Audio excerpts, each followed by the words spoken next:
देखिए, अगर आपके शरीर की गंदगी साफ नहीं हो रही है तो आप लाख अच्छे से अच्छे चीजों को खा लीजिए, उसका फायदा आपको मिल ही नहीं सकता। और जैसे ही आपके शरीर की गंदगी साफ होती है, आपका पाचन तंत्र बहुत तेजी से काम करने लगता है। शरीर के अंदर पहले से ज्यादा ताकत महसूस होने के साथ साथ चेहरा साफ होने लगता है। वजन बढ़ाना और घटाना आसान हो जाता है। पिंपल, दाग धब्बे, एक्ने जितने भी कुछ हैं वो सब कुछ ठीक होने लगते हैं और कई सारी गंभीर बीमारियों का होने का खतरा जड़ से खत्म हो जाता है। तो हम लोग सबसे पहले बात करते हैं कि हमारे शरीर के अंदर गंदगी जमा कैसे होती है। तो देखिए, हम लोग जो भी खाते हैं वो आहार नली से होकर पेट में पहुंचता है, जहां खाना टूटने के बाद छोटी आंत में जाती है, जो कि बाद में मल के रूप में हमारी बॉडी से बाहर चली जाती है। लेकिन इस प्रक्रिया में सबसे ज्यादा गंदगी हमारे आंत में ही जमा होती है। अगर हम लोग अपने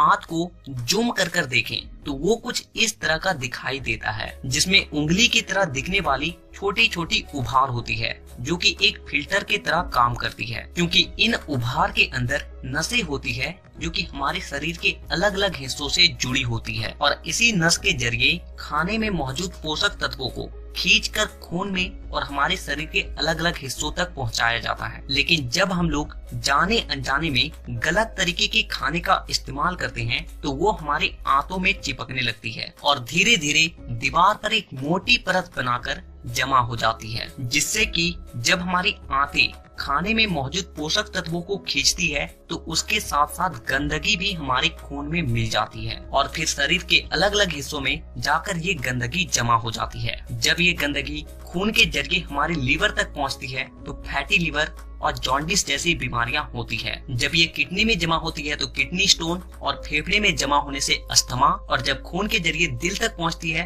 तो कोलेस्ट्रोल और हमारी नसों में ब्लॉकेज पैदा होती है। और जब ये गंदगी हमारी स्किन में पहुंचती है तो दाग धब्बे, खुजली, एक्ने, पिंपल जितने भी इस तरह की समस्या हैं सब होने लगती है। और इतना ही नहीं, जब ये गंदा खून हमारे पूरे शरीर में फैलता है तो हमारे शरीर का जो हार्मोन का संतुलन है वो भी बिगड़ने लगता है और जिससे कि हमें और भी जानलेवा बीमारियां होने की खतरा बढ़ जाती है, यहाँ तक कि कैंसर भी। बस आप इतना समझ लीजिए कि शरीर में हर छोटी से छोटी बीमारी और बड़ी से बड़ी बीमारी शरीर के अंदर गंदगी जमा होने की वजह से ही होती है।